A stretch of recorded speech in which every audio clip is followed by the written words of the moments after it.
అత్తగారంటే అమ్మలా ఉండాలి తప్ప పెత్తనం చూపించి అధికారిలా ఉండకూడదు. బొమ్మరిల్లు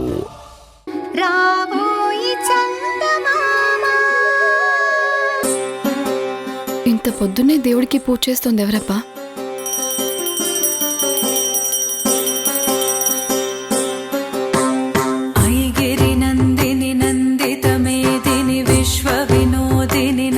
హారతి తీసుకో. ఏంటి చంద్రిక, షాక్ అయ్యావా? నువ్వింత పొద్దున్నే లేచి దేవుడికి పూజ చేస్తున్నావా? ఏ, ఎప్పుడు నువ్వే చెయ్యాలా? నేను చేయకూడదా? నేను ఈ మధ్య మారాను. నీలో మార్పు రావాలని నేను కూడా ప్రతిరోజు దేవుడికి మొక్కుకుంటున్నాను. పోనీలే, ఇన్ని రోజులకైనా నీలో మార్పు వచ్చింది, చాలా సంతోషం. అలాగే, నువ్వు ఇంత చెప్పాక నీకోసం నేను మారకపోతే ఎలా చెప్పు? దా, హారతి తీసుకో. అయ్యో, హారతి మాంగళ్యానికి అద్దుకో, మంచి జరుగుతుందంట. ఇదిగో, నేను కూడా అదే చేస్తున్నాను.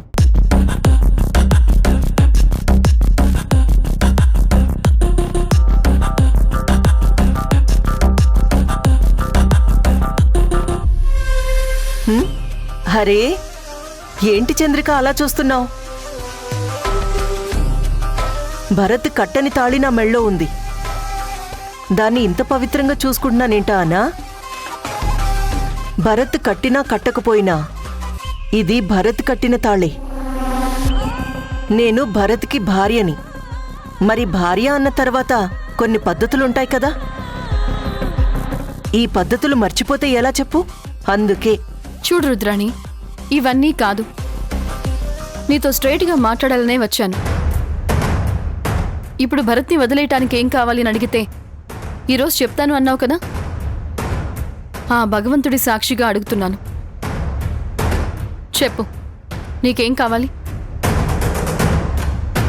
ఇక ఈ నాటకాలన్నీ వద్దు. ఇంతకాలం నన్ను దూరం చేయటానికి నువ్వేదో ప్లాన్ చేయటం, నీ ప్లాన్ని తిప్పికొట్టడానికి నేనేదో ప్లాన్ వేయటం, ఇలా ఒకరి మీద ఒకరు ప్లాన్లు వేసుకుంటూ పోతే ఒకళ్ళ మీద ఒకళ్ళం పగలు, కోపాలు, ద్వేషాలు పెంచుకుంటూ ఇంకా ఎంతకాలం? ఈ సమస్యకి ఏదో ఒక పరిష్కారం దొరకాలి, చెప్పు. భరత్ని ఎప్పుడు వదిలిపెట్టి వెళ్ళిపోతావు? దానికోసం నీకేం కావాలి చెప్పు.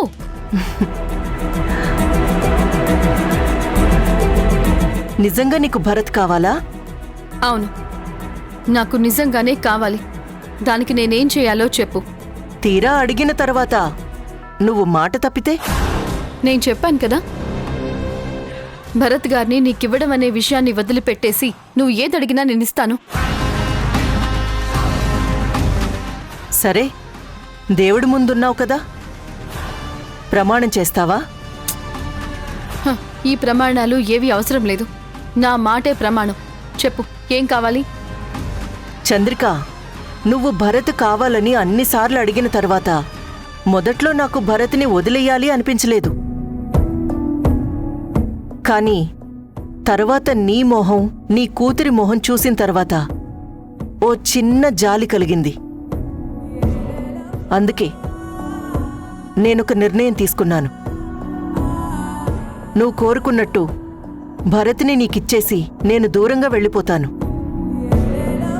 కానీ నేనడిగింది మాత్రం నువ్వు చెయ్యాలి. చెప్పు, ఏం చేయమంటావు? భరత్ నాకు దూరమైనా భరత్ జ్ఞాపకాలు జీవితాంతం నాతోనే ఉండాలి. అందుకే భరత్ ప్రతిరూపం జీవితాంతం నాకు తోడుగా ఉండాలి.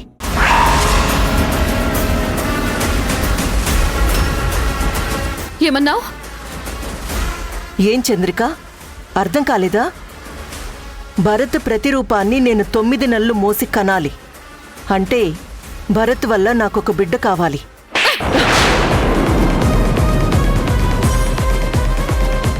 అసలు నువ్వు మనిషివేనా? ఆడదానివేనా? అసలు నువ్వు ఏం కోరుకుంటున్నావో నీకు అర్థం అవుతుందా? ప్రపంచంలో ఏ ఆడపిల్లైనా ఇలాంటి కోరిక కోరుతుందా? నువ్విలా రియాక్ట్ అవుతావని నాకు తెలుసు చంద్రిక. ఎందుకంటే నువ్వే కాదు, ఏ ఆడపిల్ల ఇలాంటి ప్రపోజల్కి ఒప్పుకోదు.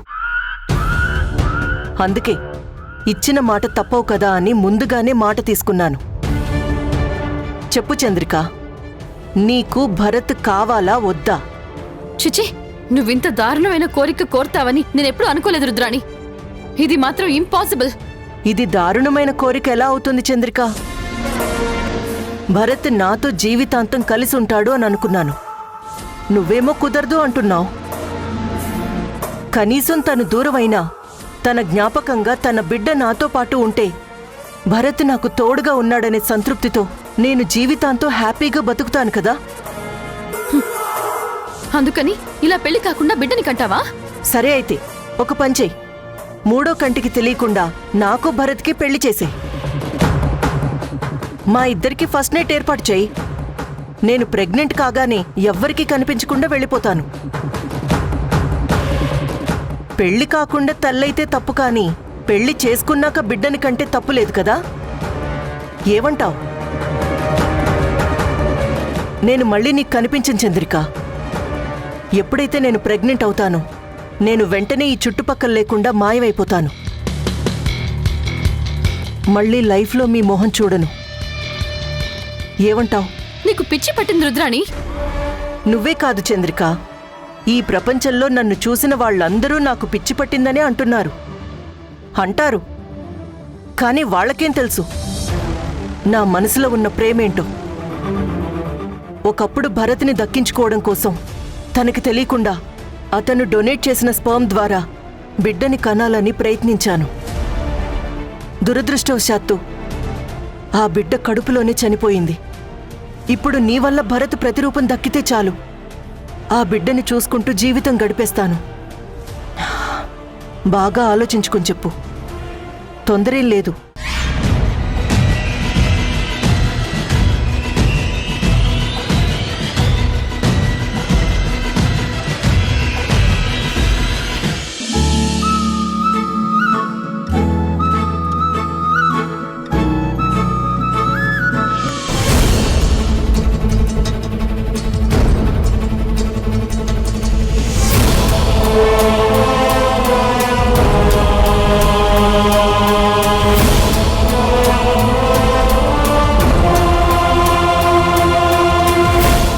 ఏమైందమ్మా?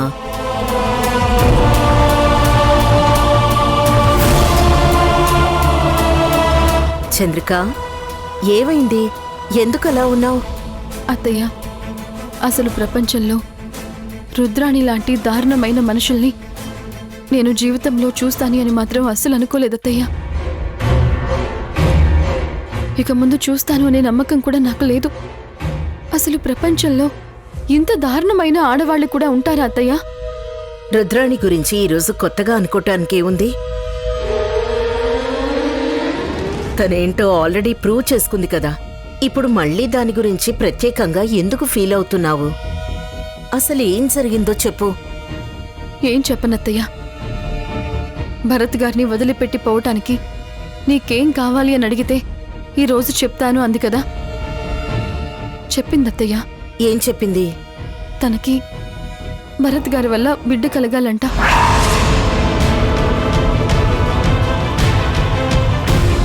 వినటానికి మీకు జుగుప్సాకరంగా ఉంది కదా, కానీ తను సిగ్గు లేకుండా ఆ కోరిక నా దగ్గర కోరింది. ఏం మాట్లాడాలో కూడా అర్థం కాలేదత్తయ్య. అసలు ఇంత దారుణంగా ఆలోచిస్తోంది ఏంటత్తయ్య? అసలు అది ఆడదేనా? నేను నా భర్తని తన గదిలోకి తలుచుకోవడానికే నాకు కంపరంగా ఉంది. రుద్రాణి నుంచి ఇంతకంటే గొప్పగా ఏమి ఎక్స్పెక్ట్ చేస్తావు చంద్రిక? తను భరత్ని వదిలేసి వెళ్ళిపోతాను అన్నప్పుడే ఏదో ఇలాంటి కోరిక కోరుతుంది అనుకున్నాను. ఇప్పుడు చెప్తున్నాను కదా చంద్రిక, ఆ రుద్రాణి మనల్ని వదిలిపెట్టదు. భగవంతుడు దాని పాపాలు చూడలేక దాని ప్రాణం తీస్తే తప్ప ఆ రుద్రాణి భరత్ని వదిలిపెట్టదు. నిన్ను మానసికంగా కృంగదీసి భరత్ని మనకు దక్కనీయకుండా చేస్తుంది. ఏంటత్తయ్యా నాకీ కర్మ? మనం ఆయన్ని దక్కించుకోలేమా? దీనన్నింటికీ పరిష్కారం ఒక్కటేనమ్మా. భరత్కి తనెవరో ఏంటో తెలియాలి. తను విజయ్ కాదని, తను భరత్ అని తను నమ్మాలి. అప్పుడే మనం ఈ సమస్య నుంచి బయటపడగలం. వాడంతటి వాడు రిలీజ్ అయితే తప్ప ఈ సమస్యకు పరిష్కారం దొరకదు. కానీ ఆయనకి జన్మలో గతం గుర్తొచ్చేలా లేదు. ఒకవేళ ఆయన నిజం తెలుసుకోవాలని ప్రయత్నించినా రుద్రాణి ఆ ఛాన్స్ ఇవ్వదు. ఏదో రకంగా అడ్డుపడుతూనే ఉంటుందత్తయ్య. దాని గురించి నేను కూడా ఫీల్ అవుతున్నాను. మన కష్టాలు తీరే రోజు కనుచూపు మేరలో నాకు కనిపించటం లేదు. దీనంతటికీ ఆ భగవంతుడే మనకు సమాధానం చెప్పాలి.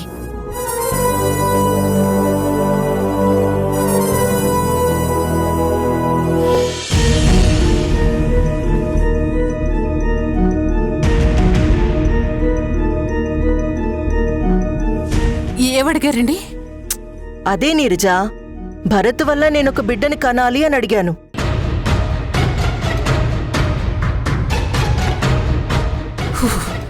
అసలు మీరేం మాట్లాడుతున్నారో మీకేమైనా అర్థమైందా? అర్థం కాకపోవడానికి ఏముంది నీరజా? ఏ నువ్వు మాత్రం కూతుర్ని కనలేదు? అలాగే నేను కూడా ఒక కొడుకుని కనాలి అనుకున్నాను. అందులో తప్పే ఉంది? అది తప్పా తప్పున్నారా? అసలు పెళ్లి కాకుండా బిడ్డని కందామన్న ఆలోచన మీకెందుకొచ్చిందండి? నీరజా, ఇంకా నువ్వు ఏ లోకంలో ఉన్నావు? రోజులు మారిపోయాయి. పద్ధతిగా పెళ్లి చేసుకోవడం, తాళి కట్టించుకోవడం, 10 మంది దగ్గర ఆశీర్వాదం తీసుకోవడం, శోభనాలు ఏర్పాటు చేసుకోవడం, ఇవన్నీ పాత రోజులు. ఇప్పుడు రోజులు మారిపోయాయి. ఇప్పుడంతా డేటింగ్, లేదంటే లివింగ్ టుగెదర్. ఇద్దరికీ ఇష్టమైతే కలిసుంటారు, ఇష్టం లేకపోతే విడిపోతారు. ఆ, మరి పెళ్లి పెటాకులు లేకుండా ఏ కడుపో కాలు వస్తే ఏముంది? బిడ్డని కంటారు. బిడ్డ పుట్టడానికి ఇద్దరు కారణమే కాబట్టి ఇద్దరు కలిసి బిడ్డని పెంచుకుంటారు. అంటే భార్యాభర్తలుగా కలిసి లేకపోయినా అమ్మా నాన్నలుగా ఒకటవుతారన్నమాట. ఆహా, ఒకటిగా ఏం ఉండరు. ఇద్దరూ చెరో సగం డబ్బులు వేసుకొని బాధ్యత తీసుకుంటారు. ఉఫ్, వామ్మో, మీరు చెప్పేవన్నీ వింటుంటే నాకు పిచ్చెక్కుతుంది మేడం. అది సరే కానీ మేడం, మీరు ఇలాంటి భయంకరమైన కోరిక కోరినప్పుడు చంద్రిక రియాక్షన్ ఏంటి మేడం? ఆ, ఏముంటుంది? చాచి చంప పగలగొట్టింది. మిమ్మల్ని చెంప పగలగొట్టిందా? మీరు దాన్ని టేక్ ఇట్ ఈజీగా తీసుకున్నారా? నేను ఎక్స్పెక్ట్ చేసిందే కదా నీరజా. ఎంతైనా కట్టుకున్న భార్య కదా, ఆ మాత్రం కోపం ఉంటుందిలే. నేను చెప్పదలుచుకుంది చెప్పాను. తనేం నిర్ణయం తీసుకుంటుందో అది తన ఇష్టం. మేడం, మీ అంత గుండె ధైర్యం ఎవ్వరికీ ఉండదు మేడం. అయినా చంద్రిక అమాయకురాలు కాబట్టి కేవలం మీ చెంప పగలగొట్టింది. అదే నేనైతేనా అక్కడున్న ఒక కత్తి తీసుకుని పేగులు బయటకొచ్చేదాకా బాగా పొడిచేదాన్ని మేడం. ఎందుకు నీరజా, ఎందుకు అంత కోపం? అరే, నేనేమడిగాను? నేనేమన్నా తప్పుగా అడిగానా? తప్పా తప్పున్నారా? మనది అనుకున్న వస్తువు ఎవరైనా తీసుకుంటేనే కడుపులో మండిపోతుంది. అట్లాంటిది మనతో జీవితం పంచుకోవాలనుకున్న భర్తని ఇంకో ఆడది ఎగరేసుకుని పోతుంటే చూస్తూ ఊరుకుంటావా మేడం? నొరికి పోగులు పెట్టేమో. అయినా మీకు ఇలాంటి విపరీతమైన కోరికలు ఎందుకు పుడుతున్నాయి మేడం? శుభ్రంగా పెళ్లి చేసుకొని మీ భర్తతోటి బిడ్డని కనొచ్చు కదా. ఆ విక్రమ్ మీరంటే పడి చచ్చిపోతున్నాడు. మీకోసం ప్రాణాలివ్వటానికైనా సిద్ధంగా ఉన్నాడు. అలాంటి వ్యక్తిని పెళ్లి చేసుకొని మీరు హాయిగా బిడ్డని కంటే మీకు మీ బిడ్డకి జీవితాంతం తను తోడుగా ఉంటాడు కదా. అవన్నీ వదిలేసి భరత్తో బిడ్డని కనాలనే ఆలోచన ఎంత దుర్మార్గం మేడం. భరత్ బాబుతో కలిసి జీవితం గడపాలనుకున్న మీరు అతనితో కలిసి ఒక్క రాత్రైనా గడిపితే చాలు అనే స్థాయికి దిగజారంటే మిమ్మల్ని ఏమనాలి మేడం? చూడు నీరజా, నేను కూడా చంద్రికలాగే భరత్ జీవితాంతం నాకు తోడుగా ఉండాలని కోరుకున్నాను. కానీ భరత్ మనసులో నేను లేను. ఆ విషయం నాకు చాలా క్లియర్గా తెలుస్తుంది. ఒకవేళ నేను మోసం చేసి తన చేత తాళి కట్టించుకున్నా, ఏదో ఒకరోజు తనకి గతం గుర్తుకొచ్చిందే అనుకో, ఆ మరుక్షణం నన్నొదిలేసి దూరంగా వెళ్ళిపోతాడు. అందుకే భరత్ దూరమైనా సరే అతని బిడ్డ నా దగ్గరుందనుకో, ఏదో ఒకరోజు వెతుక్కుంటూ నా దగ్గరకొస్తాడు. నన్ను కాదనుకున్నా తన రక్త సంబంధమైన బిడ్డనైతే కాదనుకోలేడు కదా. దానికోసమైనా వెతుక్కుంటూ నా దగ్గరకొస్తాడు. అది నా ప్లాన్. అందుకే అలా అడిగాను. మీ ప్లాన్ కరెక్టేమో కానీ మీరడిగింది మాత్రం తప్పు మేడం. తప్పే ఉంది నీరజ. నాతో ఏమన్నా జీవితాంతం కలిసి ఉండమని చెప్పానా? ఒక్క రాత్రి నాతో గడపమన్నాను. నేను ప్రెగ్నెంట్ కాగానే తనిష్టపడిన చంద్రికతో కలిసి వెళ్ళిపోమన్నాను. అంతే కదా. అరే, ఇందులో తప్పే ఉంది. తప్పు కాదా? మీరు మరీ అసహ్యంగా మాట్లాడకండి మేడం. ఏంటి అసహ్యం నీరజ? ఇప్పుడు రక్తదానం చేస్తారు, అవయవదానం చేస్తారు, నేత్రదానం చేస్తారు, అలాగే గర్భదానం చేయమన్నాను. అంతే కదా. ఇంత చిన్న విషయానికి అంత ఫీల్ అవ్వాలా? బాబోయ్, మీతో మాట్లాడితే నాకు తల పగిలిపోయేలా ఉంది మేడం.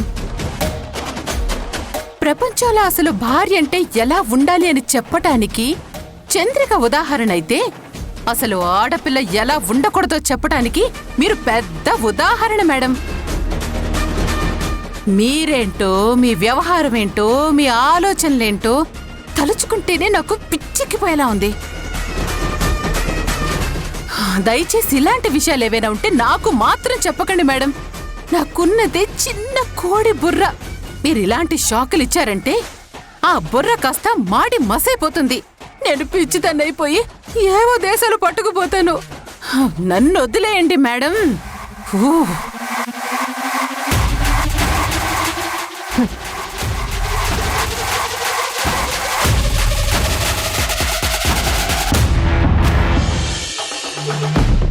ఏంటండి మీరనేది?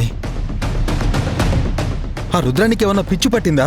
అసలు తను అలా మాట్లాడుతూ ఉంటే మీరెలా చూస్తూ ఊరుకున్నారు? అయినా ఇక నేను ఆగలేనండి.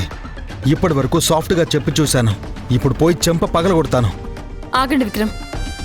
అది కాదండి, తను అంత దారుణమైన ఆలోచనతో ఉందని తెలిస్తే మీరెలా చూస్తూ ఊరుకున్నారు? పదండి, వెంటనే ఈ విషయం భరత్ గారికి చెప్పేద్దాం. ఇంత అమాయకులేంటి విక్రమ్? ఇప్పుడు పోయి మనం భరత్ గారితో చెప్తే భరత్ గారు వినేస్తారనుకుంటున్నారా? మనం వెళ్లే లోపల రుద్రాణి దానికి ఏదో ఒక కౌంటర్ రెడీ చేసి పెట్టుంటుంది. ఇప్పుడు మనం ఎంత చెప్పినా భరత్ గారు వినే పొజిషన్లో లేరు, ఉండరు కూడా. ఇదెక్కడి దారుణం అండి? భరత్కి తనంటే ఇష్టం లేదని తెలుసు. భరత్ తనతో జీవితాంతం ఉండడానికి కూడా తనకి తెలుసు. ఇన్ని తెలిసిన తర్వాత కూడా ఇంకా తనతో బిడ్డని కనాలి అని కోరుకుంటుంది అంటే అది అసలు ఆడపిల్లేనా? అసలు రుద్రాణి ఇలా ఎందుకు మారిపోయిందో నాకు అర్థం కావడం లేదు. భరత్ అంటే ఇష్టపడుండొచ్చు, తనంటే ఎక్కడ లేని క్రేజ్ ఉండొచ్చు, కానీ రుద్రాణి ఇలా ఆలోచిస్తుందని నేను కల్లో కూడా ఊహించలేదండి. మీరు ఊహించలేదేమో, కానీ నేను ఊహించాను. ఎందుకంటే రుద్రాణి గురించి నాకు బాగా తెలుసు. తను అనుకున్నది సాధించటం కోసం ఎంత దారుణానికైనా ఒడిగడుతుంది, ఎంత దూరమైనా వెళుతుంది. ఇప్పుడు మనం ఏం చెప్పినా రుద్రాణి ఎవరి మాట వినే పరిస్థితుల్లో లేదు. తనని మార్చటం చాలా కష్టం విక్రమ్. అలా అని తను ఏం చెప్తే దానికి సరే అని తలుపుతారా? ఒకవేళ తను చెప్పింది మీరు ఒప్పుకుంటే ఒకసారితో దరిద్రం వదిలిపోతుంది అని మీరు ఫీల్ అయినా భరత్ గారు ఒప్పుకుంటారనుకున్నారా? నిజంగా అలాంటి పరిస్థితి వస్తే రుద్రాన్ని వదిలేస్తానన్నా భరత్ గారిని మాత్రం తను వదిలిపెట్టదు. భరత్ గారు కొన్ని వాల్యూస్ ఉన్న మనిషి. నాకు ఆ విషయం ఆ మాత్రం తెలియదనుకుంటున్నారా? భరత్ గారి మనస్తత్వం గురించి నాకు బాగా తెలుసు. రుద్రాణి మెళ్ళో దొంగతాళి కట్టుకుంటేనే తనని తన భార్యగా నమ్మి తను ఎన్ని తప్పులు చేసినా భరిస్తూ వచ్చారు. అలాంటిది రుద్రాణితోటి శారీరకంగా కలిసి తను ఒక బిడ్డని కన్నాక భరత్ గారు తనని వదిలేస్తారనుకుంటున్నారా? 600 సరే తన చేయి మాత్రం వదిలిపెట్టకుండా జీవితాంతం తనతోనే ఉంటారు. ఆ విషయం తెలిసే తను ఇలా లింకు పెట్టింది. నేను అమాయకంగా రుద్రాణి పీడ వదిలిపోతుంది కదా అని ఈ కమిట్మెంట్కి ఒప్పుకుంటాను అని అనుకుంటున్నట్టుంది. కానీ నేనొక లాయర్ని. తను ఎందుకు ఇలాంటి కోరిక కోరిందో ఆ మాత్రం తెలుసుకోలేనంత అమాయకురాలనైతే కాదు. నేను చెప్తుంది కూడా అదే మేడం. భరత్ని మీ నుంచి, మీ బిడ్డ నుంచి శాశ్వతంగా దూరం చేయడం కోసం, లీగల్గా ఇరికించడం కోసం ఇదంతా డ్రామా ఆడుతోంది. దయచేసి మీరు మాత్రం తొందరపడి ఇలాంటి నిర్ణయాలేం తీసుకోవద్దు.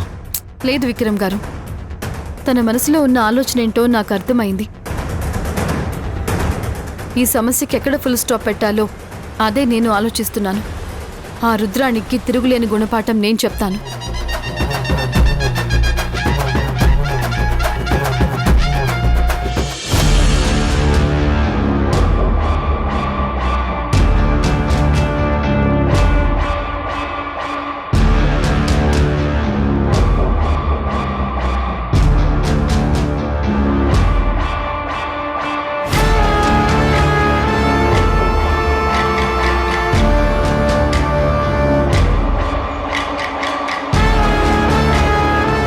రా చంద్రిక, కూర్చో. ఫ్రూట్ తింటావా? ఇక్కడున్న అందరి జీవితాలతో ఆడుకుంటూ చాలా హ్యాపీగా ఉన్నట్టున్నా. నాకు నిజమైన హ్యాపీనెస్ ఇలా కాదు చంద్రిక. నేను ఎలా ఉంటే హ్యాపీగా ఉంటానో నీకు బాగా తెలుసు కదా. నీకు ఆల్రెడీ చెప్పాను కదా. మన సంతోషం ఎప్పుడూ ఎదుటి వాళ్ళకి బాధ కలిగించకూడదు. అలా జరిగితే దాన్ని సంతోషం అనరు, శాడిజం అంటారు. ఇప్పుడు నీలో ఉంది శాడిజం. సరే, కాసేపు అలాగే అనుకో. ఇప్పుడు దీని గురించి డిస్కస్ చేయడానికి వచ్చావా? కాదు, నీతో స్ట్రైట్గా మాట్లాడటానికి వచ్చాను. ఆల్రెడీ మాట్లాడావు కదా. నా మనసులో ఏముందో నీకు ఆల్రెడీ చెప్పేశాను. నువ్వు దానికి సరే అంటే నెక్స్ట్ ఫార్వర్డ్ డిస్కషన్ జరుగుతుంది. లేదంటే నీ దారి నీది, నా ప్రయత్నం నాది. నేను అడిగిన దానికి ఒప్పుకోవడం నీ వల్ల కాదు కాబట్టి నాతో అనవసరమైన డిస్కషన్స్ పెట్టుకోకుండా నీ పనేదో నువ్వు చూసుకో. నా ప్లాన్స్ ఏంటో నేను చూసుకుంటాను. అర్థమైందా? ఎవరు గెలుస్తారనేది వాళ్ళ ప్లాన్ ప్రెజెంటేషన్ బట్టి ఉంటుంది. అసలు నేను పెట్టిన ప్రపోజల్కి ఈ ప్రపంచంలో ఏ ఆడపిల్ల ఒప్పుకోదు. మెడలో తాళి కోసం యముణ్ణైనా ఎదిరిస్తుంది, కానీ భర్తని మాత్రం వదులుకోదు. ఇలాంటి డైలాగులు చెప్పాలనే కదా చాలా ఆవేశంగా వచ్చావు. ఇలాంటి మాటలు విని విని విసుగెత్తిపోయాను చంద్రిక. కొత్తగా ట్రెండీగా ఏదన్నా చెప్పదలుచుకుంటే చెప్పు, లేదంటే వచ్చిందారనే వెళ్ళిపో. నేనొచ్చింది అలాంటి పాత సామెతలు చెప్పటానికి కాదు. కొంపదీసి నేను పెట్టిన ప్రపోజల్కి ఒప్పుకున్నానని చెప్పడానికి వచ్చావా ఏంటి? అవును, ఒప్పుకుంటున్నాను.